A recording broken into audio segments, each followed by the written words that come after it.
दिंडोरीत महिला उद्योजिका प्रशिक्षण मेळाव्याचे भव्य आयोजन। दिंडोरी तालुक्यातील मातोश्री कृषी पर्यटन निळवंडी रोड येथे महिला सक्षमीकरणासाठी भव्य महिला उद्योजिका प्रशिक्षण मेळाव्याचे आयोजन करण्यात आले। शनिवार दिनांक 30 ऑगस्ट 2025 रोजी सकाळी 11 वाजता झालेल्या या मेळाव्याचे आयोजन परमपूज्य गुरुमाऊली अण्णासाहेब मोरे यांच्या आशीर्वादाने, आबासाहेब मोरे यांच्या संकल्पनेतून आणि क्रिशा फाउंडेशनच्या पुढाकारातून करण्यात आले।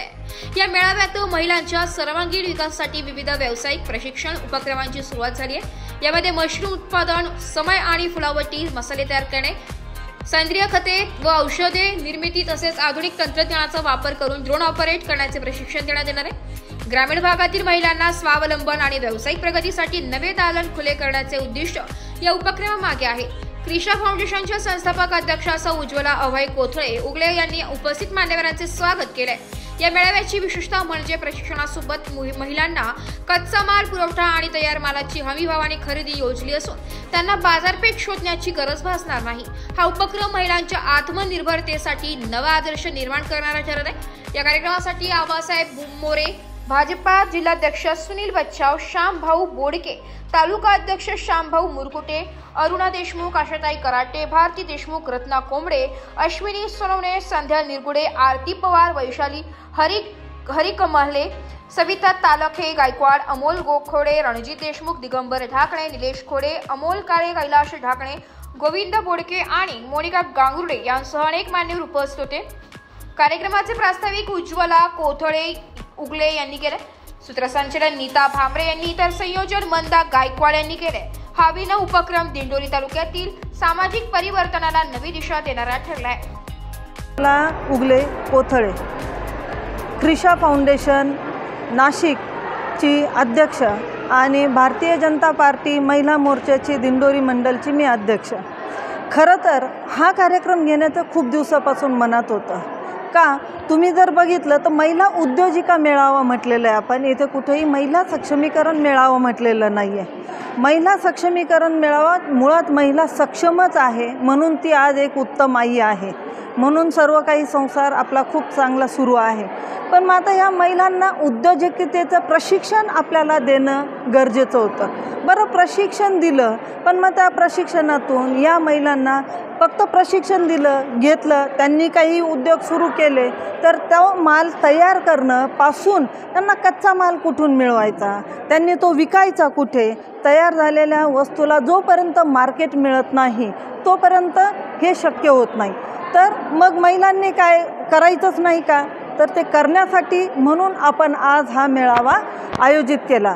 या मेळावा आयोजनासाठी मला बहुमूल्य मार्गदर्शन आणि साथ लाभली ती आपले गुरुमाऊली अण्णासाहेब मोरेंचे सुपुत्र आबासाहेब मोरे यांना मी प्रस्ताव ठेवला। त्यांनी सांगितलं, ताई, महिला सबलीकरणासाठी आपल्याकडे खूप चांगली व्यवस्था आहे, तुम्ही या कार्यक्रम घ्या। आणि मग कार्यक्रमाचं हे नियोजन केलं। याच्यामध्ये आपण ड्रोनचं प्रशिक्षण, आता ड्रोन दीदी ही मोदीजींनी जी दिलेली संकल्पना आहे, तर ड्रोन दीदी म्हणजे काय हे आत्तापर्यंत आपल्याकडच्या ग्रामीण भागातल्या महिलांना खूप कमी माहिती होती। मग ही त्यांना माहिती मिळावी, ड्रोन प्रत्यक्ष कसं उडवलं जातं, त्याच्यानंतर त्याने काय करता येईल, त्याचा फायदा काय आहे, हे सगळं या प्रशिक्षणामधून। नंतर मशरूम तर ही अशी एक गोष्ट आहे की अगदी सहज उत्पादित होऊ शकते, पण त्याचं मार्केट त्यांना उपलब्ध झालं पाहिजे। वाती असतील, फुलवाती असतील, पत्रावळ्या, ड्रोन यांचं मार्केटसुद्धा कच्चा माल देणं आणि मार्केट उपलब्ध करून देऊन या महिला ज्या मुळात सक्षम आहे त्यांना आर्थिक सबलीकरणासाठी आपला हा क्रिशा फाउंडेशन, भारतीय जनता पार्टी आणि दिंडोरी प्रणित जे केंद्र आहे आपलं, त्यांच्यामार्फत हा एक छोटासा आपला उपक्रम आहे। इथून पुढे असेच उपक्रम आपण घेऊन महिलांना जास्तीत जास्त रोजगार मिळवून देण्यासाठी आम्ही कटिबद्ध आहोत। धन्यवाद। हे महिला सबलीकरण जे आहे आर्थिक याचं, तर हे कुठून तरी महिलांना बाळकडू मिळण्यासारखंच इथे झालेलं आहे। याच्यामध्ये आम्हाला जी प्रेरणा मिळते त्या आमच्या लाडक्या भारतीताई पवार ज्या केंद्रीय मंत्री होत्या, म्हणजे सक्षम आणि कणखर कसं असावं, कसं राहावं महिलेने, याचं जे आम्हाला ट्रेनिंग त्यांच्याकडून मिळालं, तर त्यांचेही आम्ही म्हणजे त्यांच्यामुळे आम्ही जे घडत गेलो आहोत, सगळ्या महिलांना त्यांच्याकडे बघून जो आदर वाटतो, त्यांच्यामुळे काहीतरी करण्याची प्रेरणा येते.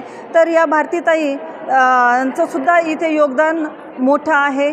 मौली आहेत, आमचे जिल्हाध्यक्ष आहेत, आबासाहेब मोरे आहेत, या सगळ्यांच्या सहकार्याने आणि आमचे तालुकाध्यक्ष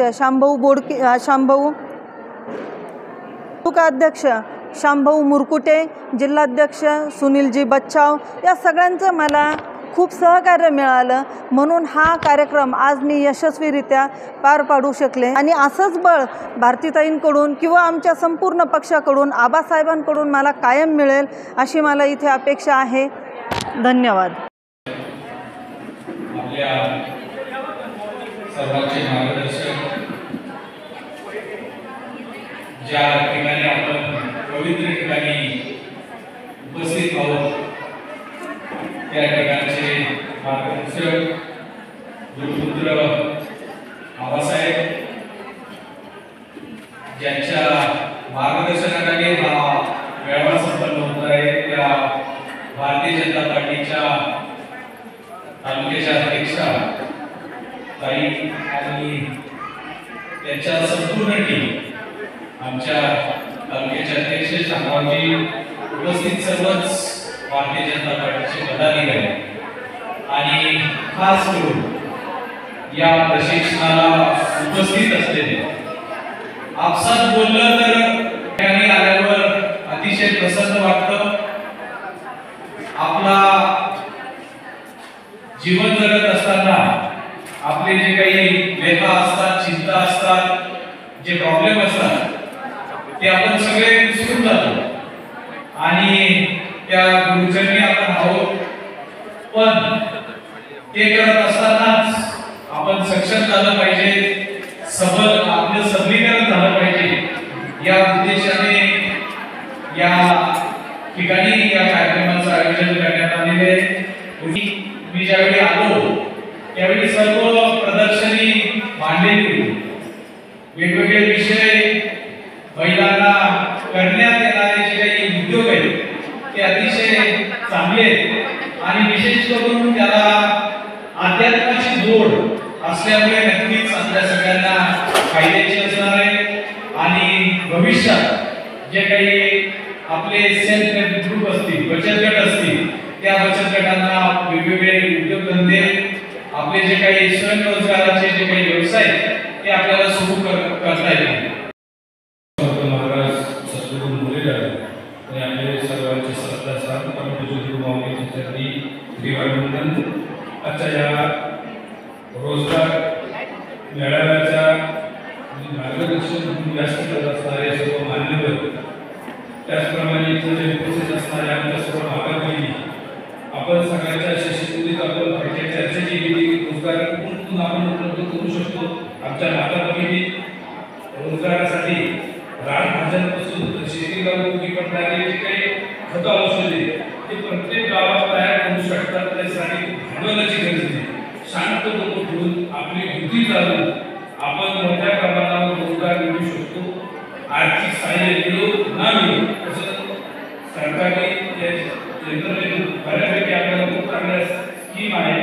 ड्रोन असो, इकडल्या बाजूला हवे फुटणारे ड्रोन आहे आणि दुसऱ्या बाजूला जेवणासाठी बनवायचे जे काही ड्रोन पत्रावळे आहेत, दोन्ही ड्रोन इथे उपलब्ध आहे.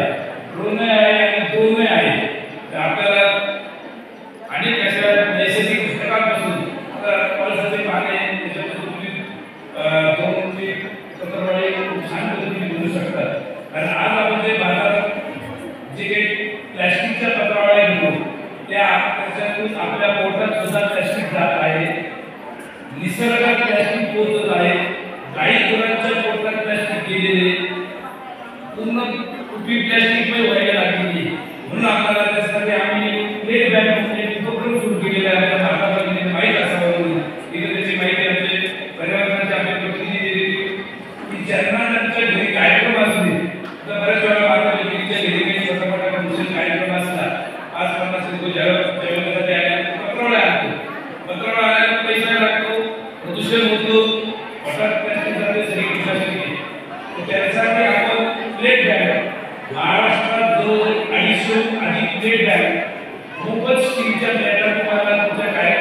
उद्या भेटतील त्या तुम्ही वापरायच्या, स्वच्छ करून आणून द्यायच्या. अशा आपल्या तिथे आहे. नाशिक शहरात सुद्धा वेगवेगळ्या ठिकाणी प्ले बँक आहे. आपण हे प्रास्ताविक पण थोडा कमी शब्दात कसं करणार आहे, पण अतिशय महत्त्वाचा विषय आपण इथे घेणार आहोत. आज तुम्ही बघितलं असेल तर सगळीकडे महिला सक्षमीकरण आणि महिला सबलीकरण हे तुम्हाला दिसतंय. सर आबासाहेब सगळ्या महिला भगिनी ज्या तिकडे उभ्या आहेत, एक 2 मिनिट फक्त लक्ष द्यायचं आहे. सर्व महिला भगिनी कृपया, हे तुमच्यासाठी कार्यक्रम आहे. तर उद्योजिका प्रशिक्षण आपण इथे घेतो आहोत. कारण का सक्षम नाही अशी महिलाच नाही. तुमचं काय मत आहे सांगा तुम्हाला. तुम्ही सक्षम आहात की नाही? महिला म्हणा, मला तुमच्याकडून हवंय, तुम्ही सक्षम आहात की नाही? तुम्हाला वाटतं तुम्ही सक्षम आहात? अरे आपण आई झालो, बहीण झालो, पत्नी झालो, आपण सक्षमच आहोत. आपल्याला आता पुढचं पाऊल टाकायचं आहे. आपल्याला उद्योजिका व्हायचं आहे. कशासाठी आपल्याला उद्योजिका व्हायचं आहे? फक्त पैसा कमवणं एवढाच उद्देश आहे का त्याच्यामागे? पैसा हे बाय प्रोडक्ट आहे कोणत्याही उद्योगामधून येणार. तर पैसा मिळाला तरच तुम्ही सबल होणार आहात, सशक्त होणार आहात असा त्याचा अर्थ होत नाही. तरी सुद्धा प्रत्येक महिलेला असं कुठे ना कुठे वाटत असतं की आपल्यालाही सबल होता आलं पाहिजे, आपल्यालाही 2 पैसे आपल्या गाठीशी बांधता आले पाहिजे. घरातल्या अडचणी सोडवण्यासाठी आपल्या नवरा असेल, मुलगा असेल, त्याच्या खंडाला खंडा लावून आपल्याला उभं राहता आलं पाहिजे. याच्यासाठी आपले प्रयत्न असतात, बरोबर का? मग उद्योजिका व्हायचंय की फक्त सबल व्हायचं पैशाने? एक उद्योजक महिला खूप लोकांना रोजगार देऊ शकते, बरोबर? जिच्या हाती पाळण्याची दोरी ती जगा उभारी, हे आपण फक्त ऐकत आलोय. आता आपल्याला हे प्रत्यक्षात करायचं आहे. मग नुसती पाळण्याची दोरी ते तर आपलं कर्तव्य आहे. आणि सगळ्यात महत्त्वाचं म्हणजे महिला म्हणून. नाशिक लोकशाही न्यूजसाठी निर्मला गायकवाड, नाशिक.